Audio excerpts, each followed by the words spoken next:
గత సంవత్సరం కాలంలో ఈ యొక్క కూటమి ప్రభుత్వం తెచ్చినటువంటి విధానాలు కావచ్చు, అమలు చేసినటువంటి హామీలు కావచ్చు, ప్రజల పట్ల చూపించినటువంటి ఆ ప్రేమ అభిమానం కావచ్చు, దానికి ప్రతిరూపంగా ఈరోజు ప్రజలందరూ కూడా ఎంతో ఆనందంగా ఈ యొక్క కార్యక్రమాన్ని విజయవంతంగా గ్రామాల్లో ముందుకు కొనసాగిస్తున్నారు. వాళ్ళకు కూడా ఎక్స్పెక్టేషన్స్ అన్ని హామీలు జరుగుతాయనేది వాళ్ళకి లేకపోయినా చంద్రబాబు నాయుడు గారు ఎన్నో హామీలు ఈరోజు ఈ సంవత్సర కాలంలో అమలు చేశారు. అది పెన్షన్లు పెంచే విధానం కావచ్చు, 3,000 నుంచి 4,000 గత ప్రభుత్వం ఏదైతే 250 లెక్కన 5 సంవత్సరాలు తీసుకుందో అలా ఎక్కడా కూడా ఆలస్యం చేయకుండా ఇచ్చిన మాట ప్రకారం ఏప్రిల్ నెల నుంచే 4,000 రూపాయలు కూడా చేసి పెంచడం జరిగింది. తల్లికి వందనం కార్యక్రమం సంవత్సరం లోపే ఎంతమంది పిల్లలుంటే అది కూడా ఇచ్చిన హామీ ప్రకారం అందరి పిల్లలకి కూడా వేసాం. రానున్న కాలంలో కేంద్ర ప్రభుత్వం తాలూకా సహకారం తీసుకొని మరి రైతు అన్నదాత సుఖీభవ కార్యక్రమం కూడా 6,000 కేంద్ర ప్రభుత్వం అయితే మిగిలిన 14,000 రాష్ట్ర ప్రభుత్వం జోడించి అది కూడా 3 ఫేజుల్లో సంవత్సరంలో అది కూడా వేయబోతున్నాం. అలాగే ఆగస్టు 15 నుంచి మరి ఆడపడుచులకి ఉచిత బస్సు సౌకర్యం అది కూడా కల్పించబోతున్నాం.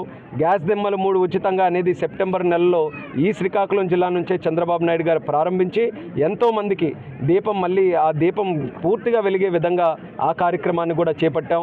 అన్నా క్యాంటీన్లు మళ్ళీ ఓపెన్ చేశాం. డిఎస్సిని కూడా చెప్పిన విధానం ప్రకారం మొట్టమొదటి సంతకం పెట్టి డిఎస్సి ద్వారా సుమారు 16,000 ఉద్యోగాలు కూడా ఈరోజు రాష్ట్రంలో కొత్తగా తీస్తున్నాం. కంపెనీలు 20 లక్షల ఉద్యోగాలు 5 సంవత్సరాల్లో తీసుకొని వస్తామని హామీ ఇచ్చి దాన్ని ఒక ప్రత్యేక group of ministers committee head చేస్తూ ఈరోజు లోకేష్ అన్న గారు ఎన్నో ఇన్వెస్ట్మెంట్స్ మన రాష్ట్రం తీసుకొని రావడానికి ఈరోజు సఫలమయ్యారు.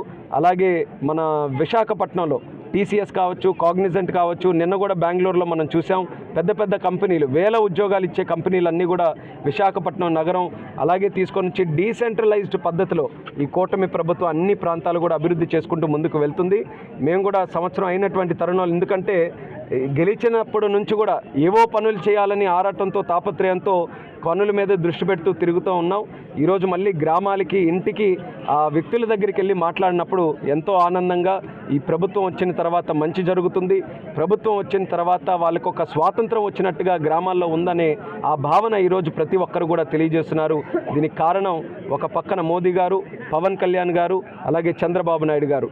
ఈ కూటమి ప్రభుత్వంలో ముగ్గురు నాయకులు కూడా కలిసి ఒకే ఒక్క లక్ష్యంతో రాష్ట్రాన్ని మళ్ళీ డెవలప్ చేసుకోవాలి, రాష్ట్రంలో పెట్టుబడులు తీసుకొని వచ్చి ఉద్యోగ అవకాశాలు కల్పించాలి, మౌలిక వసతులు అన్నీ కూడా మళ్ళీ మెరుగుపరచాలి, రోడ్డులు మళ్ళీ పునఃప్రారంభం అన్ని రోడ్లన్నీ కూడా చేస్తూ ఒక అమరావతి కానీ, పోలవరం కానీ, లేకపోతే వైజాగ్ స్టీల్ ప్లాంట్ కానీ, రైల్వే జోన్ కానీ కేంద్రం తాలూకు ఇష్యూస్ అన్నీ కూడా సాల్వ్ చేయాలన్నాం.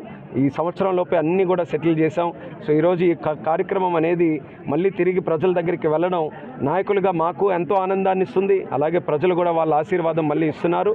ఖచ్చితంగా రానున్న కాలంలో మిగిలిన హామీలన్నీ కూడా పూర్తి చేసుకోవడంతో పాటు భారతదేశంలో ఆంధ్రప్రదేశ్ ఒక నెంబర్ 1 రాష్ట్రంగా తయారు చేయాలన్న లక్ష్యంతో చంద్రబాబు నాయుడు గారి దగ్గర నుంచి పంచాయతీలో ఉండే నాయకత్వం వరకు అందరం కూడా ఒకే లక్ష్యంతో ఒకే దిశలో అందరం కూడా ప్రయాణం చేస్తున్నాం.